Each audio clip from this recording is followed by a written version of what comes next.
Hey guys, tonight we are traveling way up north, into the biting wind and the endless snow, to meet a creature you would never, ever expect to find there. Picture a classic desert wanderer, an animal built for scorching sun and endless dunes, with those lanky legs and that iconic, lumpy silhouette. Now, imagine that same creature standing calmly in the middle of an Arctic blizzard, looking as if it's just misplaced its sunglasses and is patiently waiting for the next sandstorm. It's a bizarre image, I know, and given the sub-zero temperatures and the distinct lack of cozy cafes in the prehistoric Arctic, you probably won't survive this journey without at least questioning the sanity of Mother Nature's early distribution policies. So, before you get comfortable, take a moment to like the video and subscribe, but only if you genuinely enjoy what I do here. It really does help the channel find other curious minds like yours. And while you're at it, why not type your location and the local time in the comments below?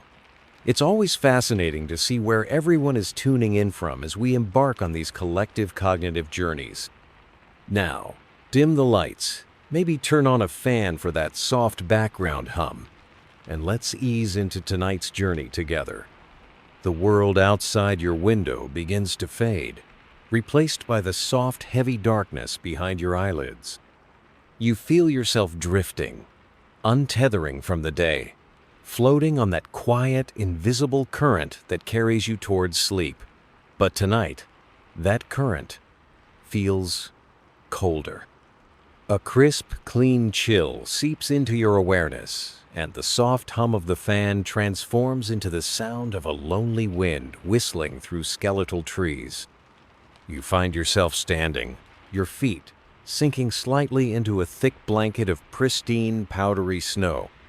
The air is so cold it feels sharp in your lungs, and each breath you exhale plumes in front of you, a fleeting, ghostly cloud.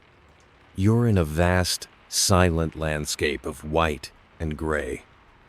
Tall, dark trees like pines or larches stand in somber groves, their branches heavy with snow. The light is dim, a perpetual twilight that suggests a sun that has either given up and gone home for the season, or is just too lazy to climb very high above the horizon. You pull an imaginary collar tighter around your neck and begin to walk, the only sound being the soft, rhythmic crunch, crunch, crunch of your boots on the snow. You're expecting to see something, surely. A reindeer, perhaps, or a snowshoe hare, maybe even the majestic, silent shape of a polar bear. That would make sense. That would fit the scene. But the shape you eventually spot in the distance, partially obscured by the gentle, hypnotic fall of snowflakes, doesn't fit at all. It's too tall, too lanky. It has a strange rolling gait as it moves slowly between the trees. You squint, your curiosity overriding the biting cold. As you draw closer, the shape becomes clearer, and your mind struggles to process the image. It's a camel. A very large, very shaggy camel, standing stoically in the middle of a prehistoric Arctic forest, calmly chewing on a twig it just plucked from a snow-laden branch. It seems entirely unbothered by the fact that it's several thousand miles away from the nearest desert. It doesn't have a knitted scarf. It hasn't packed a thermos of hot tea.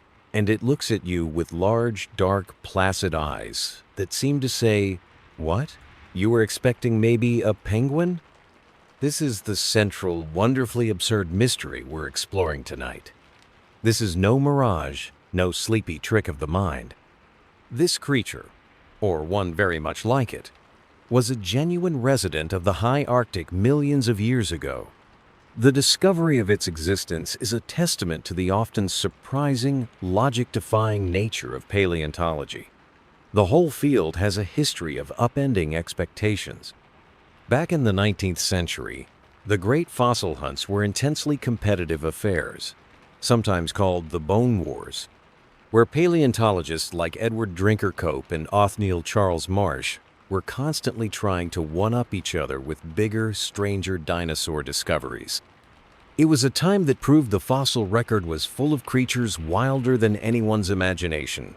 And our Arctic camel is a perfect modern heir to that tradition of scientific surprise. You stand there, watching it.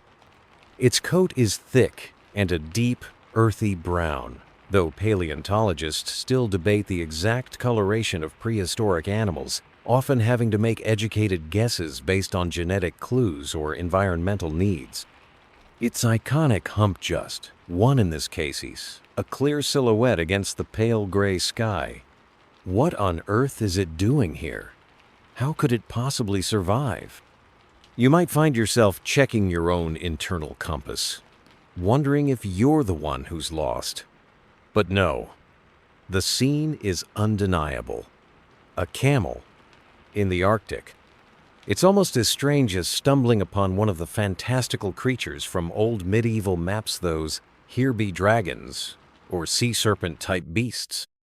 In fact, some of those old, wonderfully inaccurate maps of the North included creatures like the sea unicorn or other chimeras, born from sailors' tales and a lack of direct observation. This camel, however, is no myth. It's a genuine biological paradox. It takes another slow, deliberate bite of a branch, its long neck making an elegant curve. It seems so perfectly, calmly adapted, so at home. It possesses a kind of profound, unshakable stoicism, a quality its modern-day cousins seem to have inherited. You get the sense that if you tried to explain to it that it was in the wrong climate zone, it would simply give you a slow blink, chew its twig for a few more seconds, and completely ignore you. It has the quiet confidence of a creature that knows exactly what it's doing, even if we don't. And as you stand there in the softly falling snow, a silent observer of this impossible resident, the questions begin to pile up in your mind, each one a soft snowflake landing on the growing drift of your curiosity. How did it get here? How did it stay warm? And perhaps most importantly, how on earth did anyone ever figure out it existed? The story of its discovery is just as remarkable as the creature itself. A tale of scientific detective work that begins with a few tiny, unpromising fragments of bone found right here in the vast, frozen silence of the far north. The image of that stoic living camel standing so placidly in the softly falling snow begins to shimmer at the edges. The gentle flakes dissolve, the imaginary trees fade, and the feeling of a dream recedes, replaced by something sharper, colder, and much, much more real. You find yourself in the same vast northern landscape, but the dim twilight has been swapped for the relentless 24-hour daylight of an Arctic summer. The wind is still here, a constant, biting presence that snakes its way through the layers of your gear. This is no dream. This is Ellesmere Island, in the territory of Nunavut in Canada, a place so far north it makes most other northern places look like tropical resorts. And you are here with a small group of people, bundled in brightly colored parkas, who are searching for something.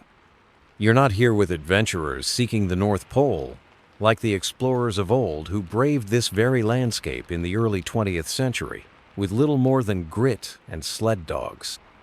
No, your companions are scientists, paleontologists, and their expedition is a journey back in time. They move slowly, their eyes scanning the ground, their faces ruddy from the wind. This isn't the glamorous bullwhip and fedora style of archaeology you see in movies. This is a slow, patient, and freezing cold search.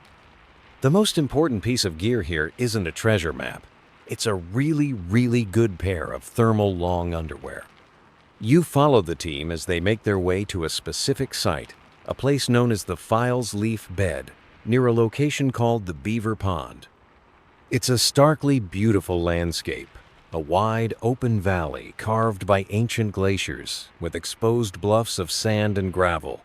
In the brief summer, patches of hardy tundra vegetation cling to life. The scientists explain that this place, despite its current desolate appearance, is a treasure trove of fossils from an era called the Pliocene, around 3.5 million years ago. It's one of the most northerly fossil sites in the world to yield vertebrate remains. And what are they looking for? Not giant intact skeletons erupting dramatically from the Earth. The reality of Arctic paleontology is much more subtle. You watch as the lead scientist, a woman with incredible patience and eyes trained to see history in specks of dust, kneels down. She points to the ground, which to you looks like, well, dirt and pebbles. Less Jurassic Park and more gravel driveway. But she and her team begin to meticulously sift through the loose sediment, their gloved fingers working with a focused delicacy. They are searching for fragments, tiny shards of bone, often no bigger than a thumbnail, that have been shattered by millions of years of freezing and thawing. You watch for what feels like hours, the sun circling the sky without ever dipping below the horizon. The scientists work with a quiet determination that seems powered by an inhuman supply of instant coffee and sheer, unadulterated stubbornness. And then it happens. A small shout of excitement, muffled by the wind. One of the team members holds up a small, brownish splinter. To you, it looks like a piece of fossilized wood, or maybe just a weirdly shaped rock. But there's a different texture to it. A telltale porous quality that speaks of ancient bone marrow. They gather around, examining the fragment with the reverence usually reserved for precious gems. Another piece is found nearby, and then another. Over days and seasons of this painstaking work, a small pile of these unassuming brown splinters is collected. This is it. This is the origin of our story. This is the ghost of that magnificent creature you imagined. It's not a full, proud animal, but a scattered, broken puzzle, 30 tiny pieces of a single leg bone. It's hard to reconcile the grand living camel from your dream with these humble, shattered fragments lying in a specimen tray. You watch as a scientist carefully applies a special type of glue, a conservationist's trick to stabilize the fragile bone right here in the field before it can be moved. This is a quirky but crucial part of the process. Without this immediate first aid, many fossils, especially these splintered ones, would simply crumble into dust on the journey back to the lab. It's like being a paramedic for an animal that has been dead for 3.5 million years. As you look at the surrounding landscape, the stark bluffs, the endless sky, you learn that the site itself is a scientific marvel.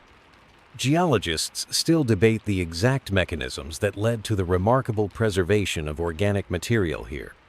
In some layers, you can find fossilized leaves, twigs, and even whole logs of ancient trees, their cellular structure still visible after millions of years. This place wasn't just home to animals, it was a whole ecosystem, frozen and then slowly revealed, a snapshot of a world that is almost impossibly distant, yet tangible enough to hold in your hand. The team carefully packs their precious, fragmented finds. There's a feeling of quiet triumph, but also of immense uncertainty. The real work, the work of identification, is yet to come. Right now, all they have is a collection of bone shards from a very large, unidentified mammal that had the peculiar habit of living near the North Pole. The identity is still a mystery locked inside the very structure of the bone itself. And the key to unlocking that mystery lies in a lab, far from this windy, sun-drenched, frozen landscape. You look out over the valley one last time, the scale of the place, and the scale of deep time, settling into your bones with a profound and shivery weight. As the profound, chilly weight of deep time settles upon you there on the windswept tundra of modern Ellesmere Island, you hold the imagined heaviness of those 30 bone splinters in your mind. They are a fractured message from a lost world, a world you can't quite picture. How could any large mammal, let alone a camel, survive up here? But then, something extraordinary begins to happen. The biting wind that has been relentlessly tugging at your parka softens into a gentle, cool breeze. The stark, unending landscape of white and gray begins to bleed with subtle then vibrant color, as if an invisible artist is washing a watercolor painting into existence around you. The snow recedes, melting away into damp, dark earth. You are standing in the very same spot, but the clock has been wound back 3.5 million years. Welcome to the Pliocene Arctic. And it is green. So wonderfully, startlingly green. The barren ground is now covered in a carpet of thick mosses and low shrubs. And rising around you is a forest, a boreal forest or taiga, stretching as far as the eye can see. These aren't the towering, dense jungles of the tropics, but a hardy, spacious woodland of larch, alder, and birch trees. You reach out and touch the rough bark of a larch tree. Its needles a soft, feathery green. The air smells of damp soil, of pine resin, of life. It's cool, yes, but not the soul-deep cold of the present day. You can take a full breath without that sharp, icy sting. This isn't an Arctic wasteland. It's a living, breathing ecosystem. It feels less like the North Pole and more like a rugged, slightly wilder version of northern Siberia or Alaska today, just with a better class of extinct neighbors. The Pliocene epoch, the era you're now standing in, was a fascinating time in Earth's history. It was a period of general global cooling, a long, slow slide that would eventually lead to the massive ice ages of the Pleistocene. This forest around you represents one of the last stands of a warmer, wetter world, a final flourish of high-latitude forests before the great sheets of ice began their inexorable march south. This forest wasn't just a handful of struggling trees. It was a complex habitat, the northernmost forest ecosystem our planet has ever known. You wander deeper into this ancient wood, the 24-hour summer sun filtering down through the canopy, creating a dappled, shifting light on the forest floor. You hear sounds now, sounds other than the wind. The buzz of insects, the distant call of an unfamiliar bird. You catch a glimpse of movement in the undergrowth. A prehistoric three-toed horse, smaller than its modern cousins, darts away. You might even spot a prehistoric badger digging its burrow, and you decide it was probably just as grumpy as a modern badger, only with more impressive fossil credentials. This world is populated, teeming with creatures adapted to this unique environment.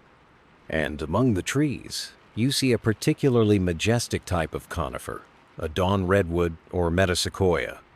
This is a perfect example of a living fossil, a quirky tidbit of botanical history. For a long time, scientists only knew the dawn redwood from its fossilized remains and believed it had gone extinct along with the dinosaurs. Then, in the 1940s, a small living grove was discovered in a remote valley in China, a relic population that had survived for millions of years. But here, in the Pliocene Arctic, it was a common part of the forest, a towering, real-life ghost from the past. It's in this context, this world of green and life, that you see him again, that giant camel. Remember the lonely, almost tragic figure you pictured in the blizzard? Here, he seems to fit right in. He moves with a slow, deliberate grace, his great height allowing him to browse on the high branches of the birch trees. He is not a misplaced desert creature anymore. He is a northern megafauna, a giant herbivore perfectly at home in his boreal world. The sight is no longer absurd. It is simply natural. It makes a certain kind of sense. Of course, this wasn't exactly a 5-star resort. The seasons here would have been extreme. This long, sunlit summer would eventually give way to an equally long, dark, and very cold winter. There would be snow. The deciduous trees, like the larch and birch, would lose their leaves, and food would become scarce. It was a challenging place to live, no doubt. But for a creature with the right set of tools, the right adaptations, it was not just survivable. It was a land of opportunity, a whole continent's worth of forest with plenty of space to roam. The real estate was probably quite affordable, great views, long summer days, but you had to be willing to put up with a winter that was a bit of a deal breaker for most species. As you stand here watching this ancient world unfold, you realize the importance of those drab little bone fragments from the future. They are not just fossils. They are seeds from which this entire lost world can be reconstructed. Yet, even with all this evidence, the fossilized wood, the preserved leaves, the animal remains, the picture is not entirely complete. Climate scientists still debate the exact average temperatures of the Pliocene Arctic, using different proxies like ancient pollen analysis and soil chemistry to build their climate models, each one painting a slightly different picture of this ancient reality. But the general consensus is clear. The world that our camel called home was a cool, forested, and challenging environment. It wasn't the scorching desert we associate with its descendants. It was a world that required a very specific set of survival skills to endure. And as you watch the giant camel strip leaves from a branch with its prehensile lips, you begin to wonder about those skills, those secret adaptations for life in the north, all hidden within its remarkable anatomy. The magnificent image of the giant camel, browsed peacefully in its ancient boreal forest home, begins to feel thin and transparent, like a memory you're trying to hold on to as you wake. The cool, damp air of the Pliocene dissipates, and you find yourself no longer standing on a mossy forest floor, but in the quiet, climate-controlled, and distinctly less muddy environment of a museum laboratory. The journey back to the present day is instantaneous. Before you, on a clean, well-lit workbench, lies the physical evidence of that world you just left. That small collection of humble, brownish bone fragments, recovered from the windswept plains of Ellesmere Island. They look even more unassuming here, under the fluorescent lights, nestled in a padded tray. They are the problem, the central mystery. They are clearly from a very large mammal, that much is obvious from their thickness and size. But their shattered, incomplete state makes a positive identification by shape alone nearly impossible. They are too broken to be pieced together into a recognizable form. For many years after their discovery, that's all they were, fragments from a mystery beast of the north. So, how did the scientists bridge that enormous gap? From these few splinters to the confident identification of a giant camel? The answer lies not in the shape of the bones, but in something much deeper, something hidden within their very molecular structure. You watch as a technician in a white lab coat uses a tool that looks like a dentist's drill, but much, much smaller, to carefully shave a tiny amount of powder from one of the fragments. It's a delicate operation. They need enough material to work with, but they want to damage the priceless fossil as little as possible. This tiny pinch of bone dust, less than a spoonful, holds the key. The problem is that DNA, the famous blueprint of life, is a fragile molecule. After 3.5 million years, any DNA that might have been in these bones has long since degraded into nothing. The discovery of the DNA double helix in 1953 revolutionized our understanding of life, but its fragility means it's rarely useful for looking this far back into deep time. So the scientists had to turn to a different, much tougher molecule, protein. Specifically, they look for collagen. Collagen is the most abundant protein in animals, the primary structural component of bone, cartilage, and skin. It's the microscopic scaffolding that holds us all together.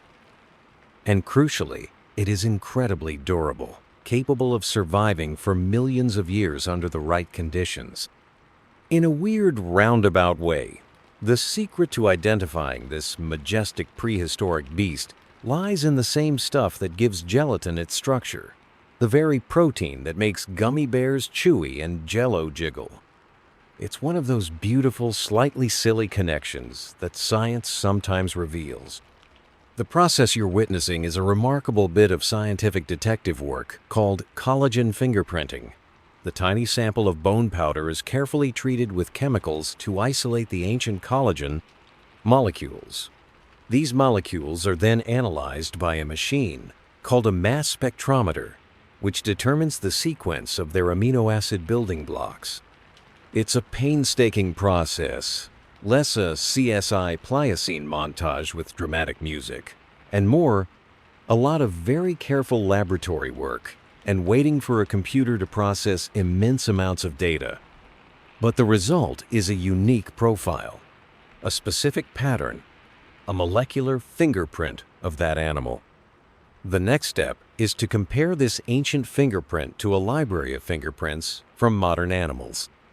The scientists run the data from the Arctic fossil against the profiles of bears, horses, bison, and dozens of other potential candidates.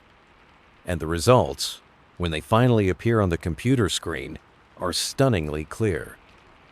The molecular signature doesn't match a bear. It doesn't match a muskox. It is a near-perfect match for the collagen profile of the family Camelidae, the camels. And what's more, the specific pattern of the amino acids aligns most closely with the tribe of modern, one-humped camels, like the dromedary. You can almost imagine the scientists blinking at their screen, and then at each other, checking their data twice just to be sure the machine hadn't suddenly developed a quirky sense of humor. It's a breathtaking moment of discovery. Those anonymous splinters of bone finally have a name, an identity. They are, unequivocally, camel. The very existence of this molecular evidence is a testament to the incredible preservation at the Ellesmere Island site, a topic of ongoing fascination. Biomolecular archaeologists still debate the absolute limits of protein survival in fossils, constantly pushing the boundaries to see how far back in time they can retrieve these molecular messages, these whispers from the deep past. Each new discovery pushes that boundary a little further. With his positive identification, everything changes. The narrative shifts from, "What is this mystery animal?" to, "What is a camel doing in the high Arctic?" The focus can now turn from identification to explanation. How was it adapted? How did it survive those long, dark winters you glimpsed in its ancient forest home? The clues, it turns out, were there all along, hiding in plain sight in the very features we most associate with camels today. And the first, most obvious clue, the one that defines its silhouette against both a desert sun and an Arctic twilight, is that iconic, mysterious hump.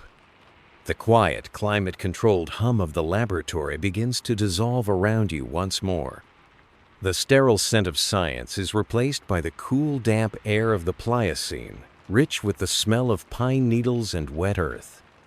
You are standing again in that ancient boreal forest, and your attention is drawn, with a newfound sense of understanding, to the most famous, most defining, and most misunderstood feature of the giant creature.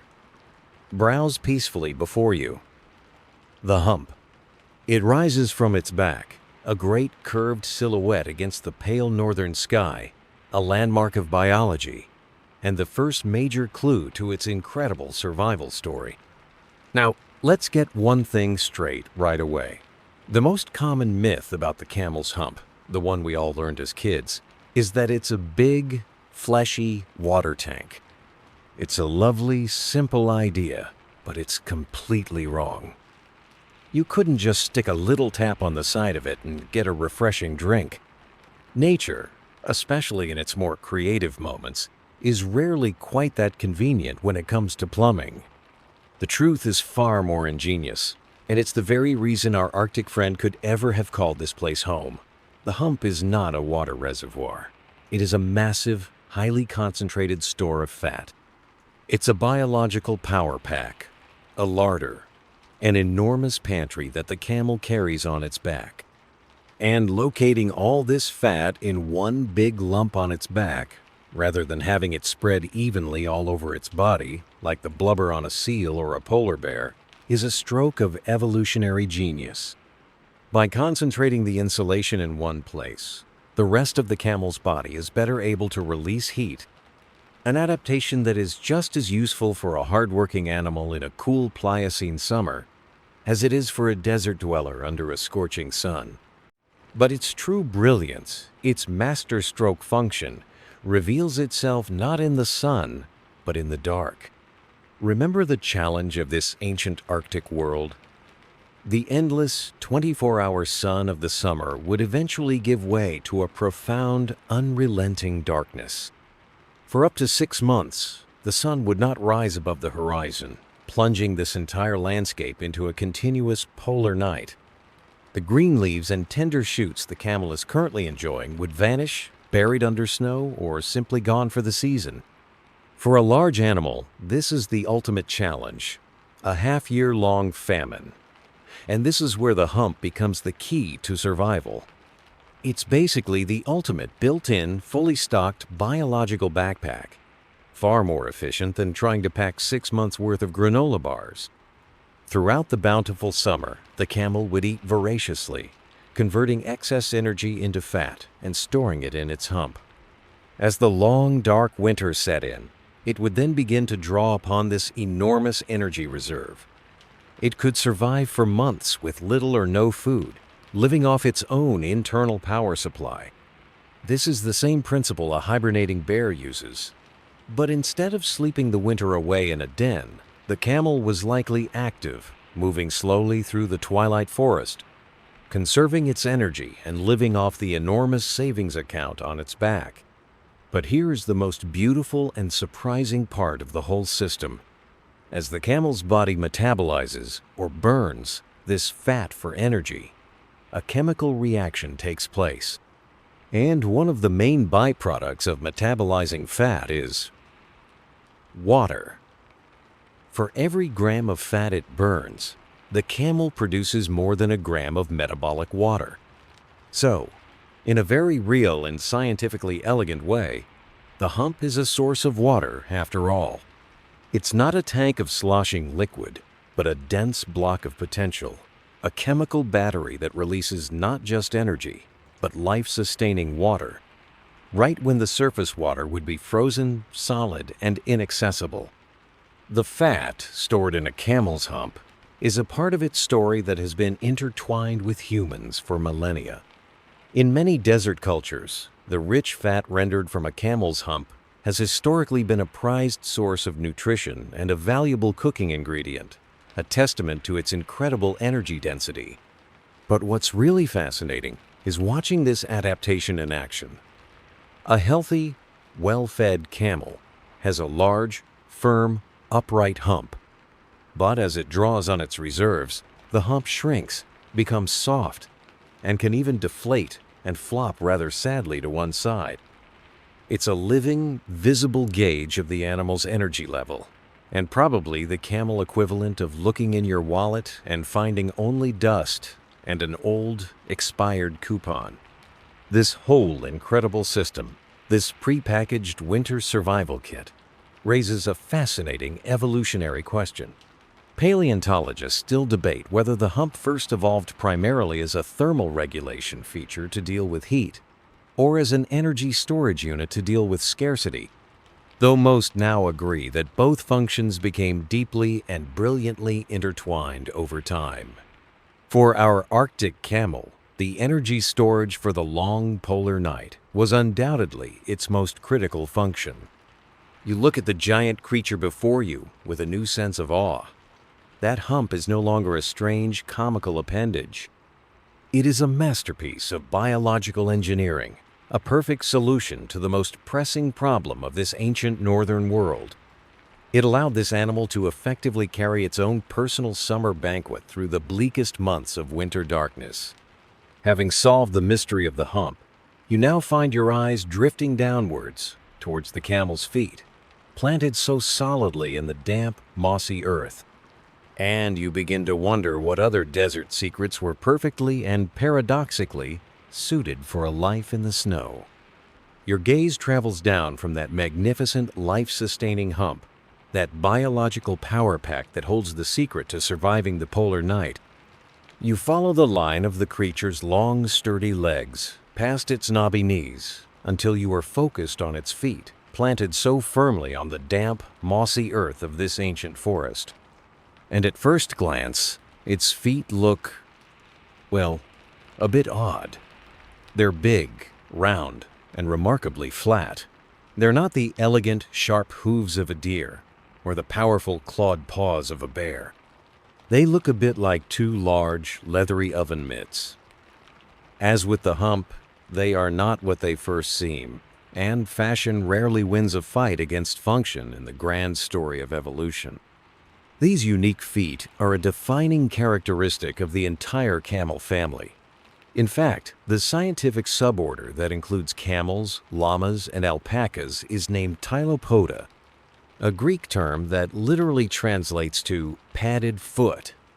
Their whole identity is built from the ground up, starting with these strange, leathery pads. Unlike horses or deer, which walk on the very tips of their toes encased in a hard hoof, a camel walks on a broad, fleshy cushion. It has two large toes, but they are embedded within this pad, acting more like internal supports than individual digits. Now, your modern mind immediately connects these feet with one specific environment: sand. And you're absolutely right. This foot design is legendary for its effectiveness in the desert. The broad, flat pad spreads the camel's considerable weight over a large surface area. When it steps on soft, shifting sand, the foot acts like a raft, distributing the pressure and preventing the animal from sinking in. It's a brilliant piece of natural engineering for navigating the desert. It's also the same reason you don't wear stiletto heels to the beach, a lesson our camel had mastered several million years before we ever invented beaches, or for that matter, stiletto heels. But here, in the cool, green Arctic of the Pliocene, you watch the giant camel take a slow, deliberate step, and the real genius of its design clicks into place in your mind. You picture the scene changing, the green giving way to the inevitable white of winter. You imagine this forest floor buried under a thick, soft blanket of snow. An animal with narrow, sharp hooves like a deer would plunge deep into the snow with every step, struggling and expending enormous amounts of energy just to move around. But our camel would be just fine, because the very same principle that allows it to float over sand allows it to walk on top of snow. That wide, flat, padded foot becomes a perfect natural snowshoe. It distributes the weight of this massive animal, allowing it to traverse deep, soft snow without sinking and becoming trapped. It's an absolutely perfect adaptation for a world where heavy snowfall was a regular feature of life. This creature came factory-equipped with its own all-terrain, multi-season footwear. No need to swap out summer sandals for winter boots. It had it all in one convenient, if slightly unusual-looking package. This principle of weight distribution is so effective that humans in snowy climates have independently invented the same solution time and time again. For thousands of years, indigenous peoples across North America and early inhabitants of Siberia and Scandinavia have crafted their own snowshoes from wood and animal sinew, allowing them to hunt and travel across deep winter snows. They all follow the same fundamental concept that nature perfected in the camel's foot millions of years earlier. As you watch the camel move, you might also notice its unique gait. It moves both legs on one side of its body at the same time the left front and left back leg move together, then the right front and right back leg. This is called a pacing gait, and it's what gives camels that characteristic rolling, swaying motion, a walk that looks almost like a ship sailing on the sea. Biomechanical experts still debate the precise energetic efficiency of this unique pacing gait, particularly in how it translates across different terrains like soft sand versus packed snow, but it seems to be a very smooth and energy-conserving way to cover long distances, which would be vital in a sprawling Arctic habitat. So now you have two pieces of the puzzle: The hump, a power pack for the long, dark, foodless winter. And the feet, built-in snowshoes for navigating the deep winter snows. This creature seems less and less like a misplaced desert animal, and more like a highly specialized northern survivalist. It's as if it was deliberately designed for this very environment, this world of extreme seasonal contrasts. Every feature you once associated with a hot, arid climate is proving to be a masterclass in cold weather adaptation. You look once more at the giant creature, now seeing it with even greater appreciation. Its stoic, calm demeanor seems to make even more sense now. It possesses the quiet confidence of an animal that is perfectly equipped for whatever its world can throw at it, be it summer flies or winter blizzards. And as a cool breeze rustles the leaves of the ancient birch trees, your attention turns to the camel's thick, shaggy fur, and you begin to wonder if its coat holds the final, cozy piece of this prehistoric puzzle. The pieces of this prehistoric puzzle are clicking into place with a quiet, satisfying snap. You understand the power pack hump, a larder for the long winter famine. You understand the built-in snowshoe feet, an all-terrain solution for a world of deep snow. And now, as a cool Pliocene breeze rustles the leaves of the nearby birch trees, you focus on the most obvious barrier between this giant animal and the northern air, its magnificent, shaggy coat. This, you realize, is the final piece of its essential survival gear. This is why it wore no sweater. It grew its own. You observe the fur more closely. This isn't the short, fine hair you might picture on a dromedary camel silhouetted against a hot desert dune. No, this is a thick, dense, and slightly unkempt-looking fleece, more akin to that of its modern two-humped cousin, the Bactrian camel, which still endures the brutal winters of the Mongolian steppes. It's a look that says, I am ready for absolutely anything the weather can throw at me, though it's probably not going to win any high-fashion awards. It's less runway model and more extremely comfortable and self-sufficient walking shag carpet. This coat is not just a simple layer of fur. It's a highly sophisticated two-part system. The outer layer is composed of long, coarse guard hairs. You can see how they would protect the animal from the elements, acting as a tough, durable shield against wind, shedding falling snow before it could melt, and even offering protection from the relentless sun during the 24-hour days of the Arctic summer. This outer coat is the animal's personal, heavy-duty raincoat and windbreaker all in one. But the real secret to its warmth lies beneath. Tucked away under those coarse guard hairs is the second layer, a soft, dense, downy undercoat. This fleece is made of incredibly fine, crimped fibers that create millions of tiny air pockets right next to the camel's skin. And this is a quirky but crucial fact about insulation. It's not the fibers themselves that provide the most warmth, but the air they trap. Air is a very poor conductor of heat, so a thick, stable layer of trapped air acts as a perfect thermal barrier, keeping the animal's body heat in and the biting cold out. It's the very same principle behind a double-paned window or a modern down-filled parka.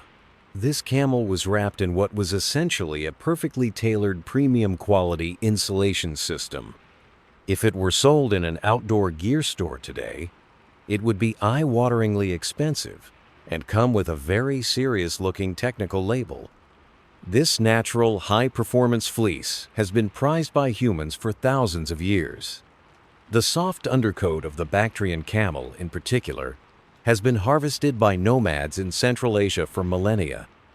It is spun into yarn to create luxurious textilesque clothing, blankets, and tents renowned for their incredible softness and insulating properties, often considered on par with fine cashmere.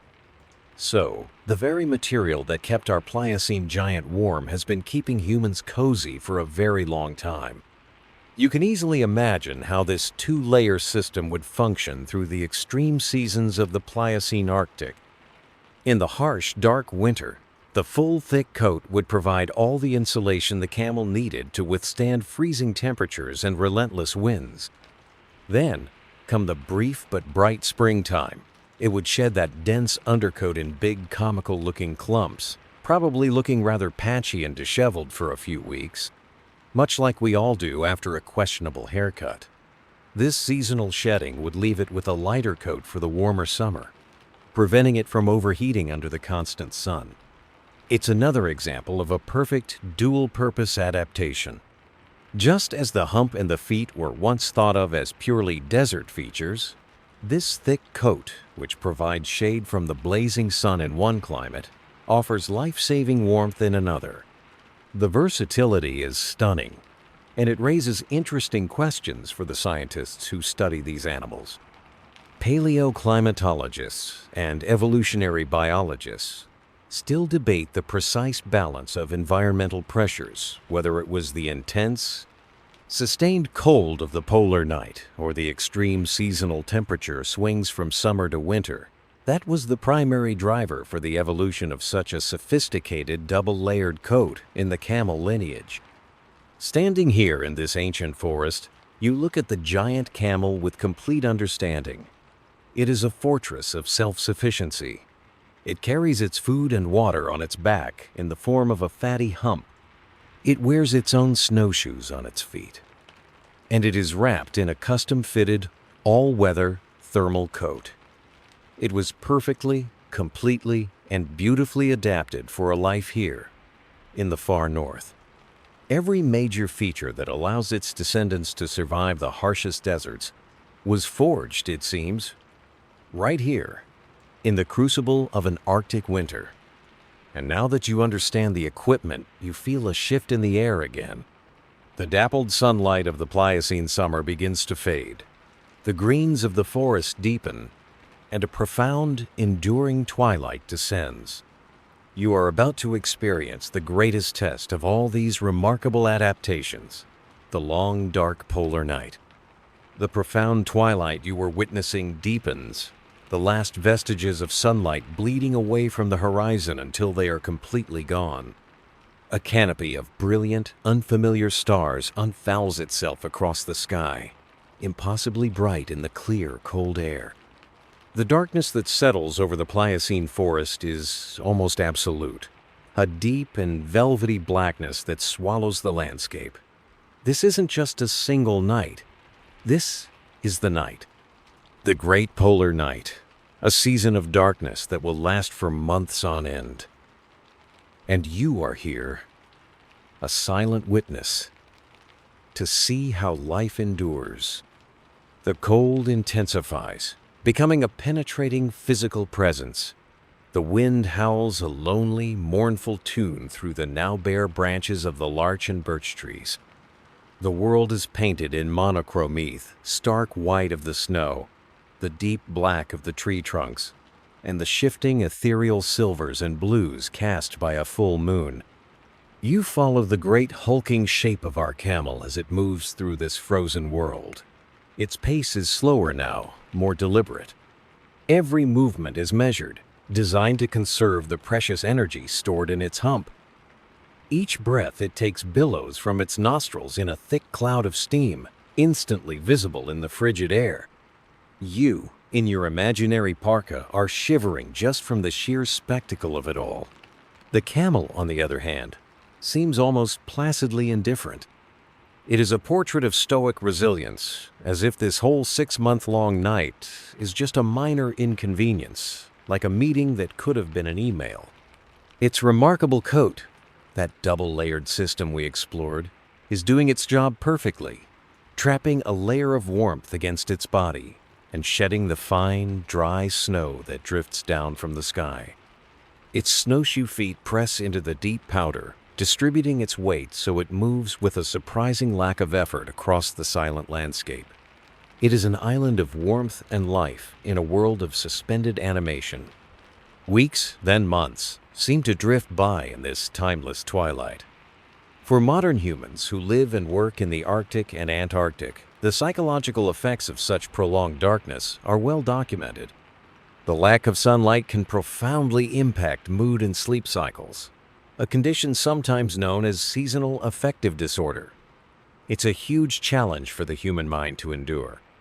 You can only imagine the kind of mental fortitude this creature must have possessed to endure not just the cold, but the endless, unbreaking darkness. Then again, maybe it just didn't dwell on it. It's hard to imagine a camel having an existential crisis. They seem far too practical for that. Sometimes, the sky puts on a show. The shimmering, silent curtains of the aurora borealis ripple overhead, great waves of green and violet light dancing across the stars. They cast a ghostly, moving glow on the snow, turning the forest into a place of surreal magic. Your camel barely seems to notice. Its attention is focused on survival. The entertainment options here are rather limited. There's watch the snow fall, watch the aurora dance, and the thrilling blockbuster, watch a frozen twig get chewed very, very slowly. It's not exactly primetime television. You observe the camel's large, dark eyes. Many modern Arctic animals have remarkable ocular adaptations for the dark. Reindeer, for instance, have a part of their eye called the tapetum lucidum, the structure that makes many animals' eyes shine in the dark that actually changes color from gold in the summer to a deep blue in the winter. This quirky biological shift makes their eyes incredibly sensitive to low light levels, helping them find food in the dim polar twilight. It's highly likely our ancient camel had similarly large, dark-adapted eyes, able to gather every last precious photon of moonlight or starlight. The primary challenge is food. With the green leaves gone, the camel must make do with what remains. It seeks out the bark of trees, frozen willow twigs, and the tough, woody shrubs that poke up through the snow. It's a meager diet, providing very little energy. This is why its internal fat store is so critical. It's not just a backup, it's the main course, a nightly banquet served internally. The question of how these ancient animals managed their energy is a fascinating one. Paleontologists and animal behaviorists still debate whether large herbivores in the Pliocene Arctic underwent a form of walking hibernation, significantly lowering their metabolism while still remaining active, or if they simply relied on their immense energy reserves to endure the winter at a near-normal physiological state. As you follow this creature through the endless night, you gain a profound appreciation for its quiet strength. It is a masterclass in endurance. Every feature we've discussed, the hump, the feet, the coatus, now working in perfect harmony, a finely tuned engine of survival. Finally, after what feels like an eternity, you notice a change. A faint, almost imperceptible lightening on the eastern horizon. It's not much, just a subtle shift from inky black to a deep, bruised purple, but it's there. The sun, after its long vacation in what you can only assume was a warmer solar system, is beginning its slow, reluctant journey back to the north. The great polar night is almost over, and the question of what exactly this creature ate to build that life-saving hump in the first place comes to the front of your mind. That first faint glimmer of returning sunlight you witnessed after the long polar night grows stronger with each passing day. The sun, a welcome and long-absent friend, climbs higher in the sky, its cool light spilling across the snowy landscape, turning the world from monochrome back into a place of subtle color. The snow begins to melt, feeding rushing streams and revealing the damp, dark earth beneath. Life returns to the Pliocene Arctic. For our giant camel, who has so stoically endured the months of darkness living off its internal reserves, it is a time of profound importance. It is time to eat, to replenish, to restock that magnificent pantry on its back. Your attention now turns to the menu. What exactly does a giant camel eat in a prehistoric boreal forest? It's the kind of diet that would probably make a modern gourmet food critic weep. No delicate microgreens or artisanal bread baskets here. The fare is hardy, tough, and requires a very specialized digestive toolkit. As you watch the camel forage in the returning light, you see that it is primarily a browser, not a grazer. It doesn't munch on grass like a cow. Instead, it focuses its attention on the trees and shrubs that make up its forest home. Its great height is its first advantage. It can effortlessly reach high branches, stripping away the tender new buds of birch and willow trees, a food source far out of reach for smaller herbivores. As the season progresses, it will feast on the green leaves, building back the immense fat reserves in its hump. But even these leaves can be tough and fibrous.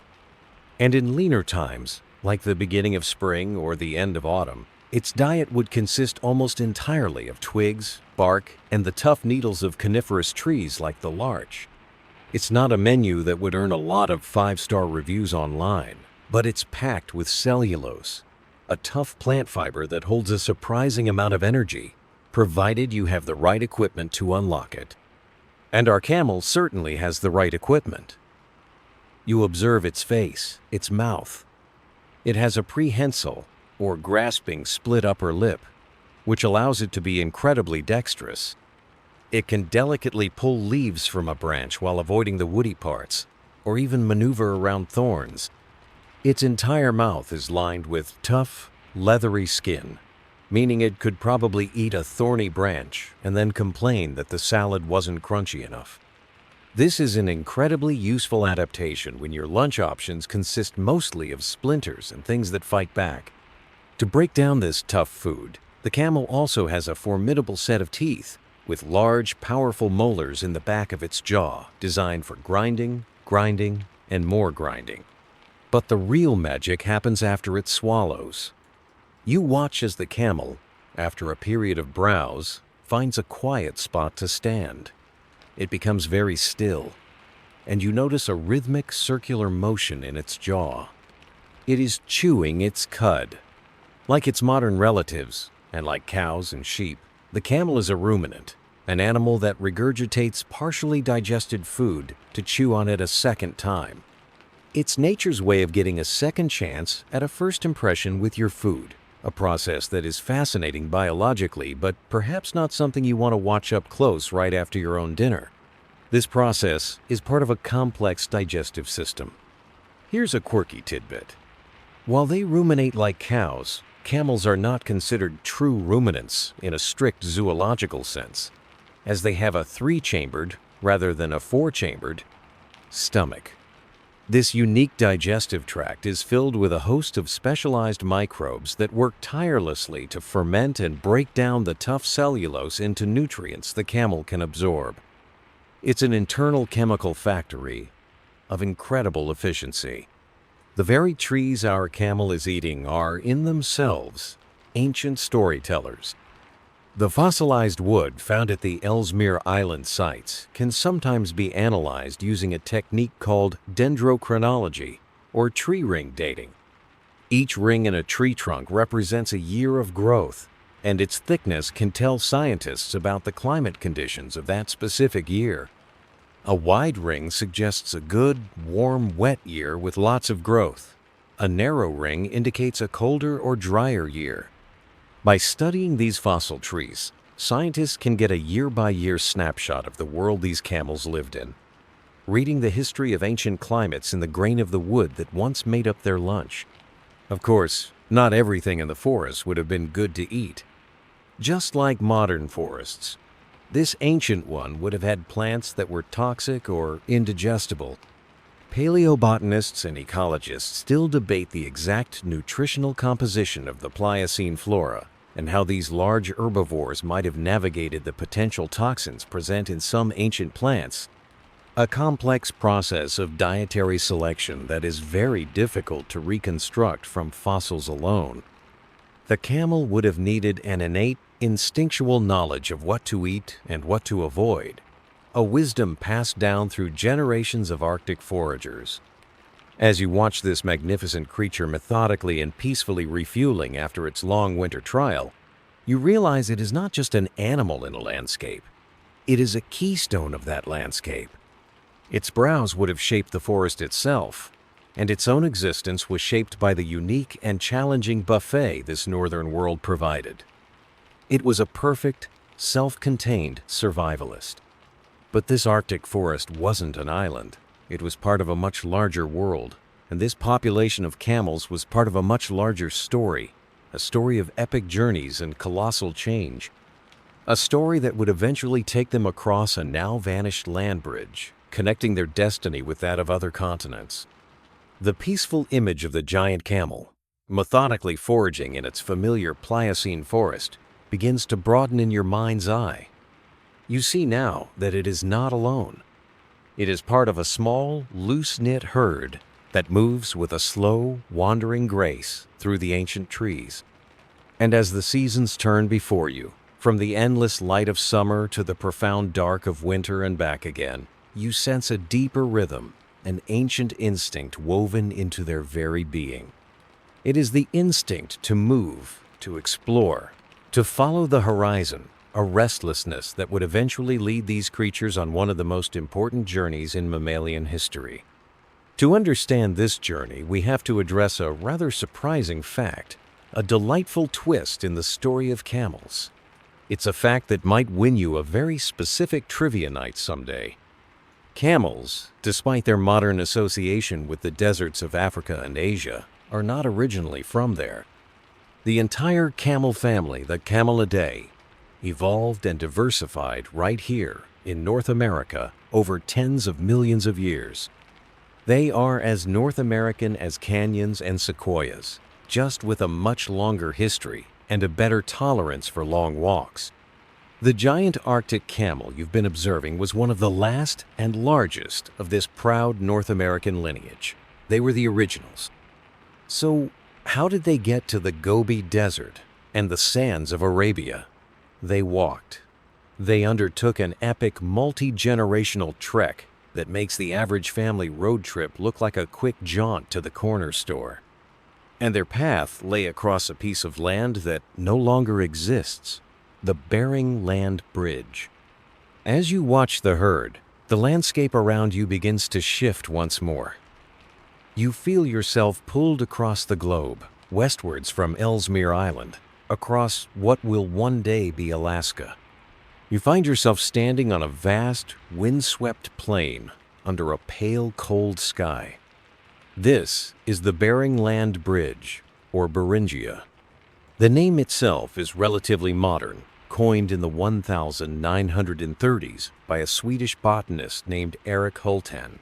But the land itself is ancient. During periods of the Pliocene and the later Pleistocene ice ages, so much of the world's water was locked up in massive glaciers that the sea level dropped dramatically by 50 meters or more. This exposed the shallow sea floor between Siberia and Alaska, creating not a narrow, icy bridge, but a vast subcontinent, a landmass hundreds of miles wide. And it was a very different environment from the boreal forest our camel was used to. This was the famous Mammoth Steppe, a cold, dry, grassland ecosystem that supported vast herds of megafauna. You witness your herd of giant camels as they emerge onto this immense plain.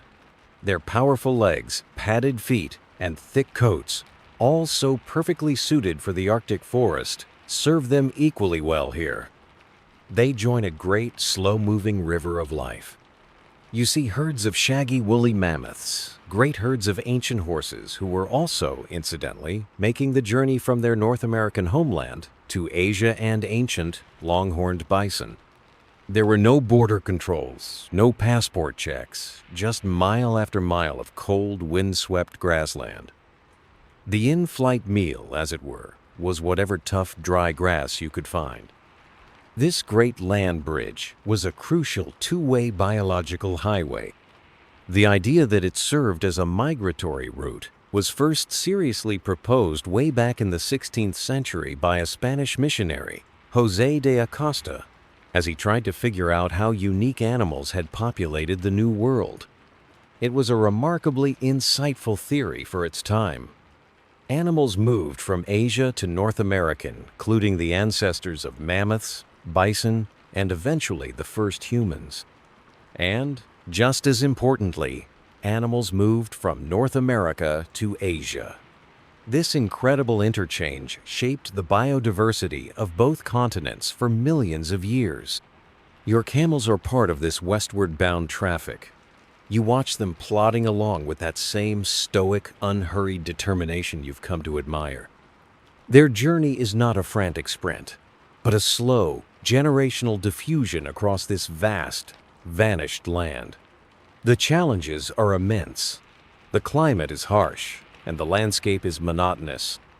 Paleoecologists still debate the exact nature of the mammoth steppe ecosystem, particularly its productivity and what specific mix of grasses and hardy, herbaceous plants could possibly have supported such enormous populations of large-bodied animals. But support them it did. As you stand on a low hill in the middle of Beringia, the wind whipping at your imaginary parka, you feel like you are witnessing the grand, slow-breathing pulse of the planet itself. This is a world shaped by ice and time, a world of immense journeys and profound connections. The camels you are watching carry within them the genetic legacy of North America, and they are delivering that legacy to a new continent, Asia. It is there that their descendants will continue to adapt and evolve, eventually becoming the familiar Bactrian camels of the Gobi Desert. Other camel relatives who journeyed south much earlier would eventually make their way to Africa. This journey is the pivotal chapter that connects the strange reality of a camel in the Arctic with the familiar image of a camel in the desert. It is the long, arduous, and absolutely essential link. As you watch the herd slowly disappear over the horizon, heading deeper into what will one day be Siberia, you understand that their story is not one of being misplaced, but one of incredible resilience and epic, world-spanning travel. They were not just survivors, they were pioneers.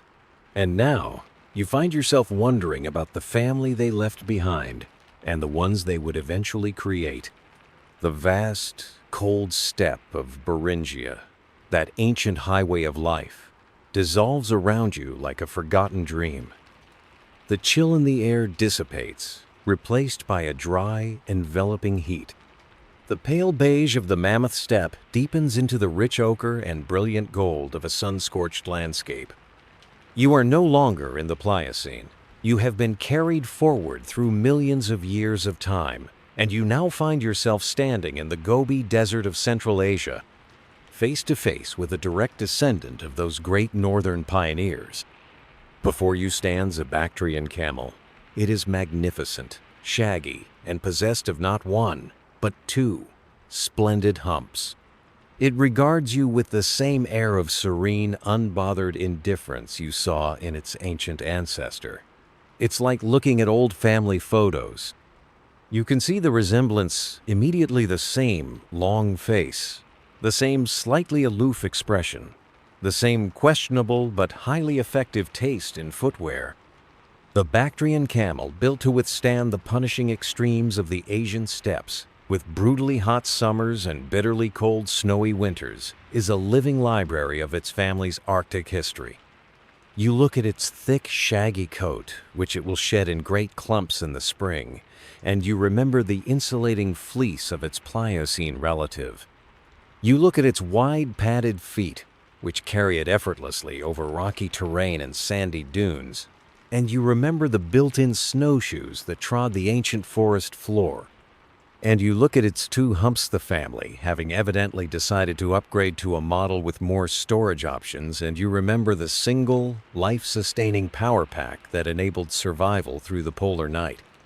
It's all still there, the complete survival kit, repurposed for a new but equally challenging environment. The Bactrian is the station wagon of the camel world, a bit more practical for long family trips through harsh landscapes.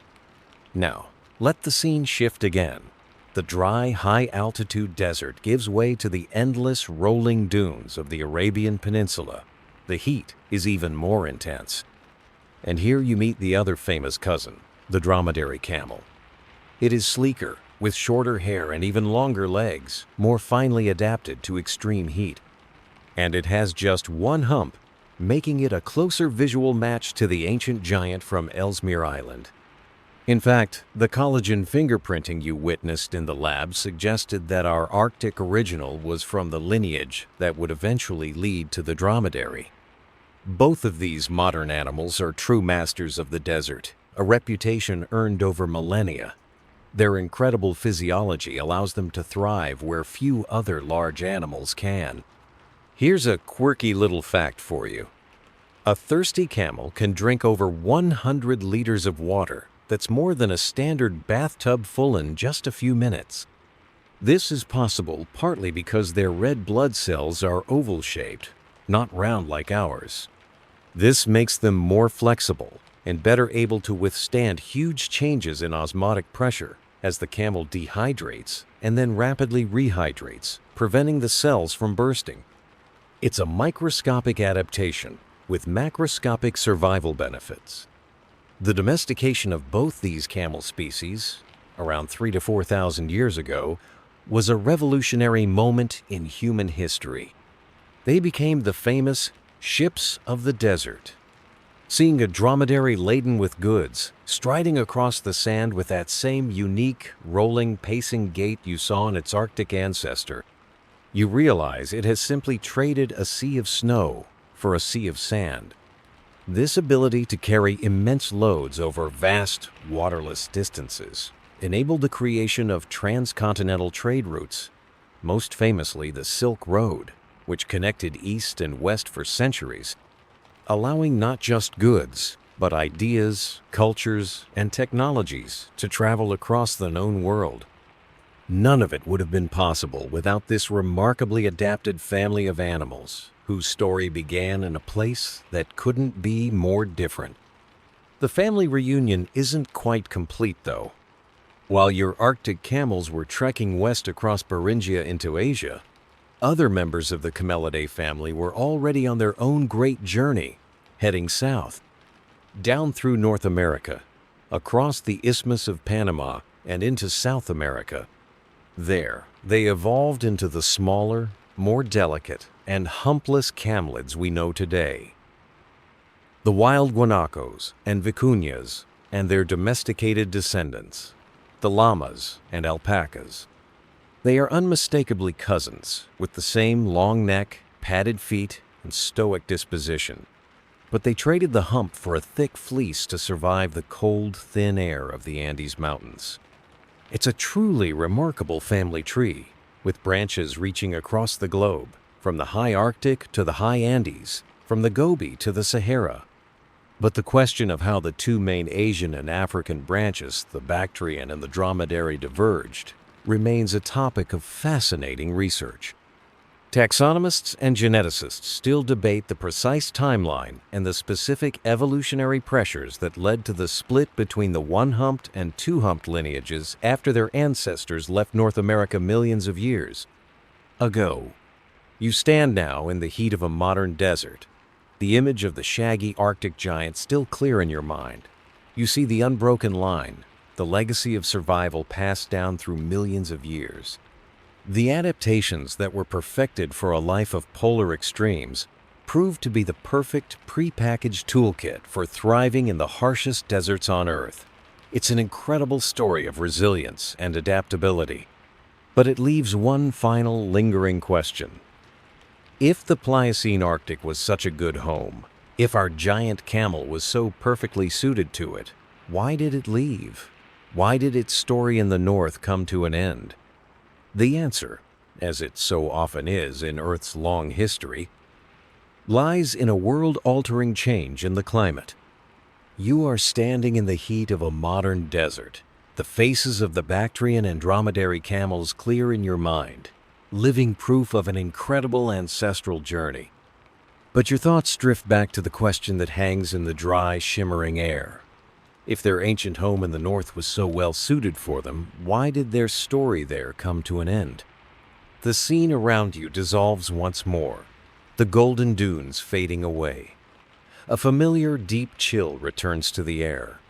and you find yourself standing again in the high Arctic of the past. But something is profoundly different. The air is colder than before. The greens of the forest are less vibrant, more sparse, and there's a sense of foreboding in the wind. You are witnessing the end of a world. The Pliocene epoch, the era of our camels flourishing, was giving way to the Pleistocene. The planet was continuing its long, slow cooling trend, and the global thermostat was being turned down dramatically. The primary engine for this change was a set of celestial rhythms known as Milankovitch cycles. These are the long, slow, cyclical changes in the Earth's orbit around the Sun, its axial tilt, and the wobble of its axis, all playing out over tens of thousands of years. These subtle astronomical shifts altered the amount and distribution of solar radiation reaching the Earth, and they were enough to plunge the planet into the great ice ages. You watch as this change unfolds across your ancient landscape. The winters become longer, colder, more severe. The brief summers become shorter and cooler, not warm enough to melt away the previous winter's snow in some places. Year by year, century by century, the ice begins to accumulate. Great glaciers, born in the high mountains, start to creep down into the valleys.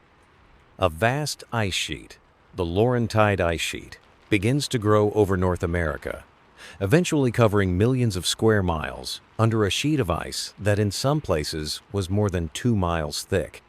The sheer weight of this ice was so immense that it literally pressed down on the Earth's crust, causing the land beneath it to sink. For our giant Arctic camel, this was a catastrophe in slow motion. Its entire survival strategy was built around a boreal forest environment. Its food was the leaves, twigs, and bark of trees like birch and larch. But these trees could not survive the new, relentless cold. As you watch, you see the tree line beginning to retreat southwards. The lush forests thin out, replaced by a sparse, wind-swept tundra, which itself is eventually swallowed by the advancing ice. The camel's entire food source, its prehistoric buffet, was disappearing from the face of the continent. Its remarkable adaptations, its survival kit, were no longer enough. The built-in snowshoes were useless on a solid sheet of ice. The insulating coat could handle cold, but it couldn't protect against starvation, and the power pack hump, once a guarantee of winter survival, couldn't be refilled if the summer feast never came. The camel's world was being erased, scraped clean from the planet by the slow, unstoppable power of the glaciers. Our camel was essentially served an eviction notice by a glacier. And you really can't argue with a landlord that's a 2-mile thick sheet of ice. So, they did what any sensible creature would do when its home is being systematically demolished. They left. It wasn't a single, dramatic migration, but a slow, generational retreat. As the ice advanced from the north, the camels were pushed steadily south, following their shrinking habitat. Those lucky pioneers we witnessed crossing the Bering Land Bridge into Asia millions of years earlier had escaped. They had found new frontiers where their descendants could thrive. But the populations that remained in North America were now caught between the advancing ice from the north and other environmental pressures from the south. The story of the North American camels ends here, in the cold grip of the Pleistocene. They, along with many other magnificent megafauna, eventually went extinct on their home continent. The reasons are complex, and paleontologists still debate the exact pace and primary causes of these extinctions, weighing the immense impacts of rapid climate change against other pressures, like competition from new arrivals, or even, much later in the Pleistocene, the arrival of sophisticated human hunters. You stand now on a vast, silent sheet of ice, the very spot where a green forest once stood. The world is white, empty, and silent, save for the mournful howl of the wind. The Arctic camel is gone from this land. Its story here is over.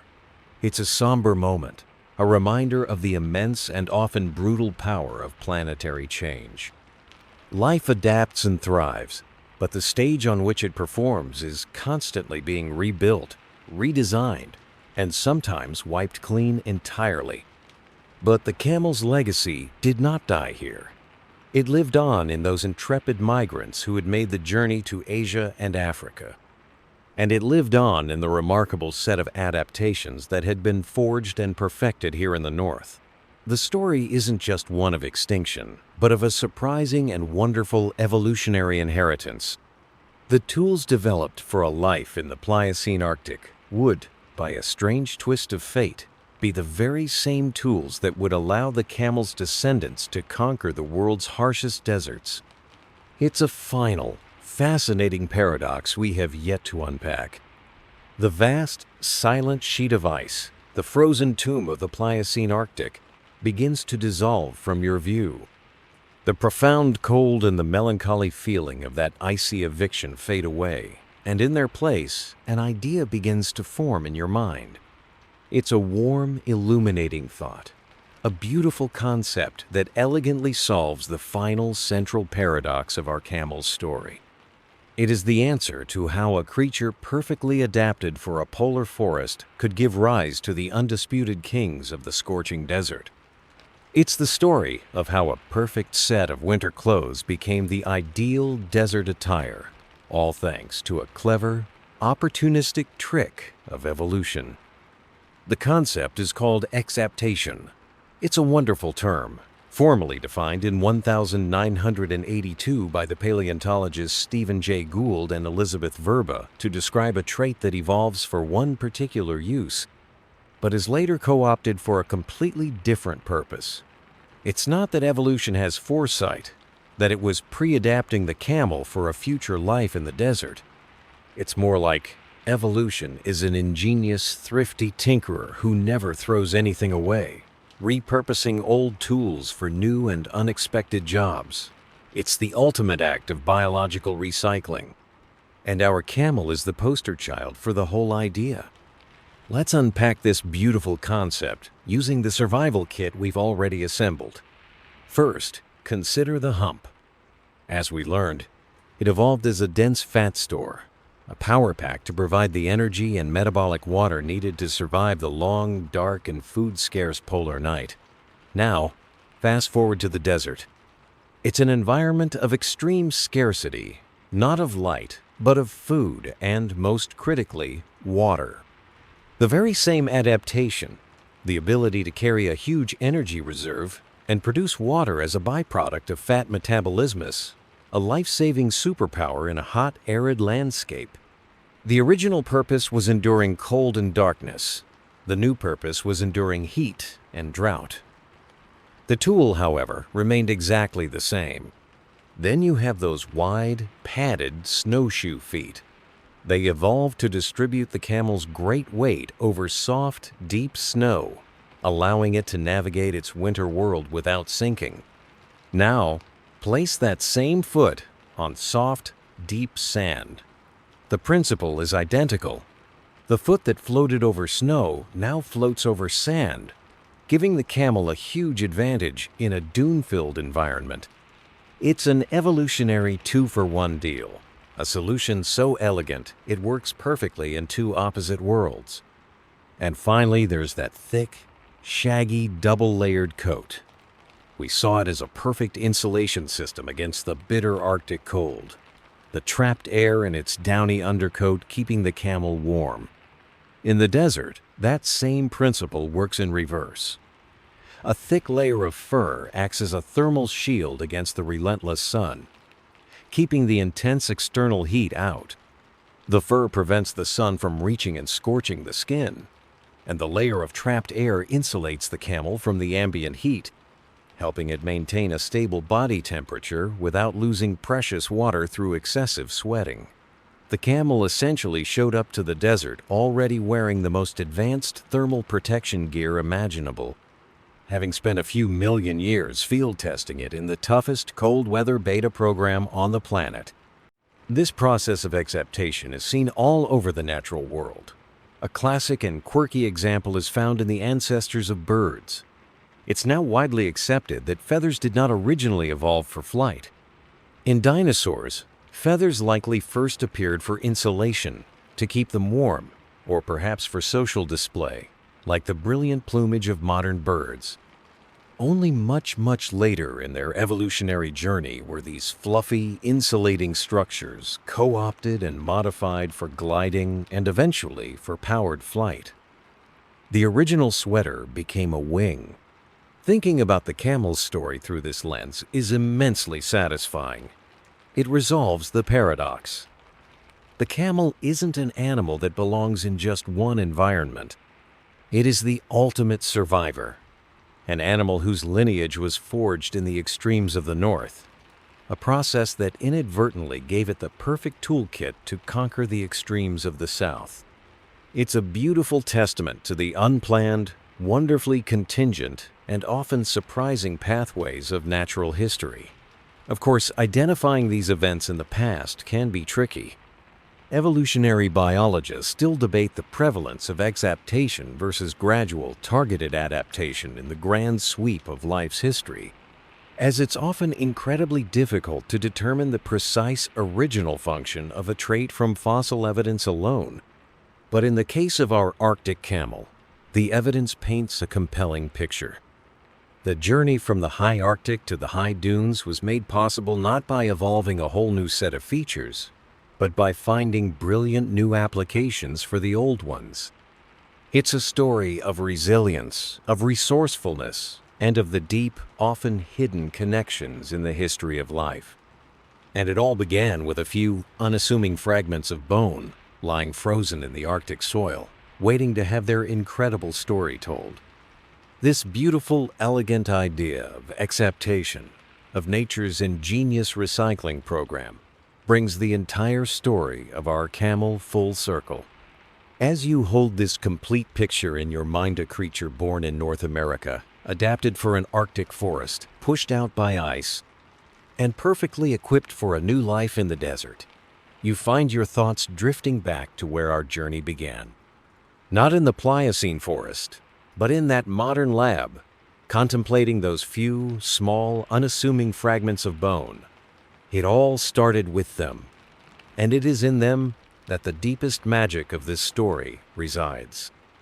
You reflect now on the immense, almost unbelievable power of a single fossil. Think about what those 30 splinters of a leg bone have managed to tell us. From those fragments, using the molecular echoes of collagen, scientists could give the creature a name: camel. From that identification, they could place it in a family tree, connecting it to a lineage that stretches back tens of millions of years in North America.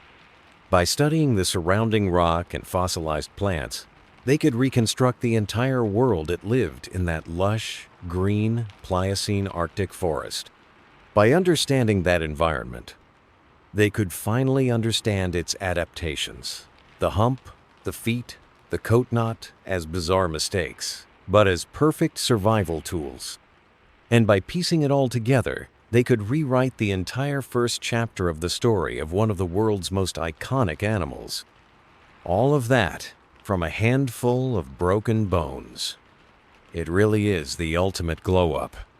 From a dusty bone fragment that most people would casually dismiss in a rock pile, to the star of a 3.5 million-year-old epic drama spanning continents and climates. It just goes to show you should never judge a fossil by its cover. This is the profound beauty of paleontology. It is a science built on fragments, on whispers and echoes from a world we can never visit. And yet, with meticulous work, clever technology, and a healthy dose of creative, evidence-based imagination, it can resurrect these lost worlds with astonishing clarity. Every so often, a discovery is made that is so unexpected, it completely overturns decades of established thinking. The Arctic camel is one such discovery. Another famous example is the discovery of Archaeopteryx in a German limestone quarry in 1861. This fossil, a creature with the skeleton of a small dinosaur but with the unmistakable impressions of bird-like feathers, was the first solid piece of evidence linking dinosaurs and birds. It was a single fossil that fundamentally and permanently changed our view of life's history. The fossil record is a strange and patchy book. There are many, many missing pages. And sometimes, a character seems to vanish for several chapters, only to pop up again unexpectedly.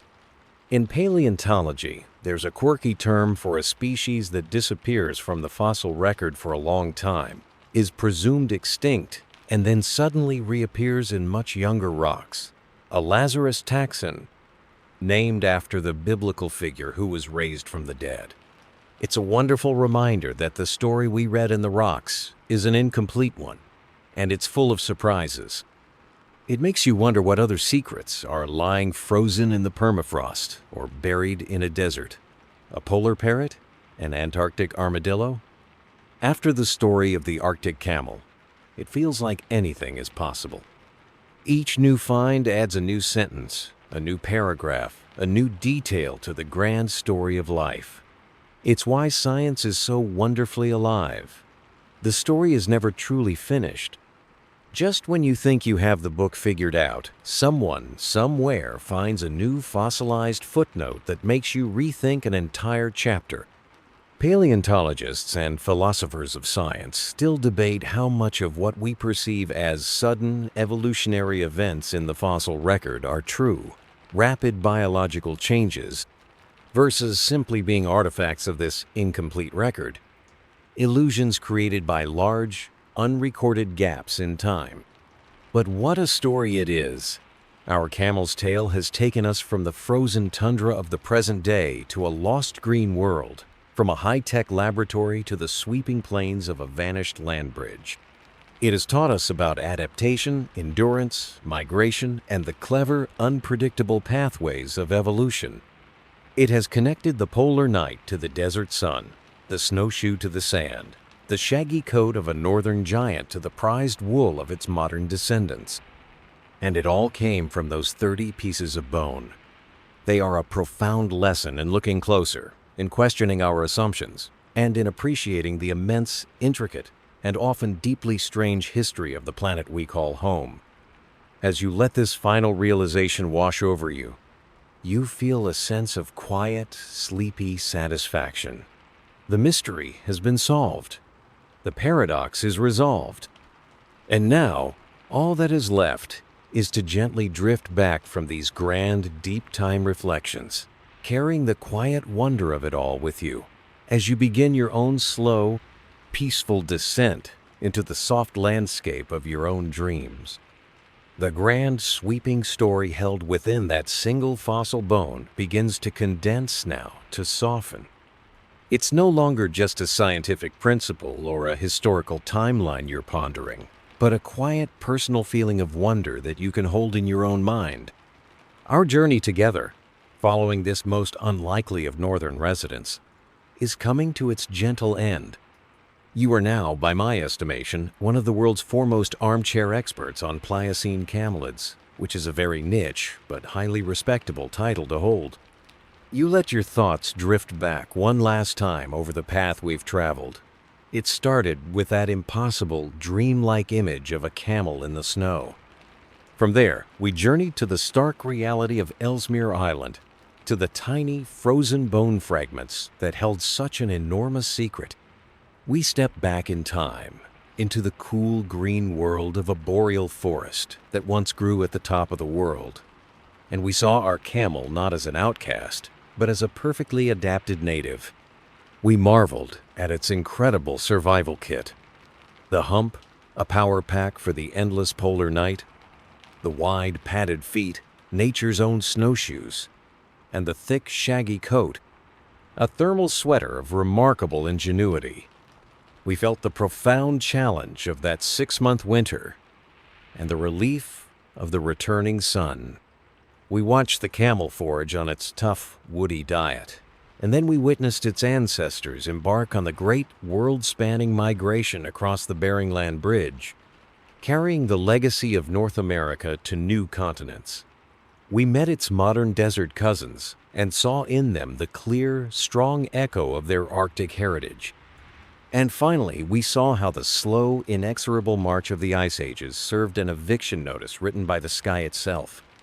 We learned that this whole incredible story is a perfect illustration of exaptation, the beautiful, accidental genius of evolution. And we reflected on how a few scattered fossils can completely rewrite history, reminding us that the story of our planet is always deeper, stranger, and more wonderful than we imagine. This ability we have to travel in our minds, to visit these lost worlds, is itself a marvel. Philosophers and scientists continue to ponder the nature of consciousness, debating whether our ability to mentally time travel, to reconstruct and even empathize with a creature like the Arctic camel, is one of the most profound faculties of the human mind. Our journey has been a long one, spanning millions of years and thousands of miles. It's a story about a planet in constant slow-motion flux. The climate changes that pushed our camel south were driven by vast astronomical rhythms. In our own time, the planet is changing again, in a new proposed epoch, the Anthropocene, where the changes are driven not by planetary orbits, but by us. It's a sobering thought, but also a reminder of the deep, powerful connection we have to the long, unfolding story of life on Earth. And as you gaze up at the night sky in your mind, you might be reminded of a quirky, simple truth. When you look at the stars, you are literally looking into the past, seeing light that began its journey long, long ago. It's another way we are all connected to deep time. And with that, our prehistoric travel agency is closing for the night. We hope you enjoyed your trip. Now, as the last faint image of that shaggy, stoic camel fades into a soft, hazy memory, you feel yourself settling more deeply into the present moment, into the quiet comfort of your own warm bed.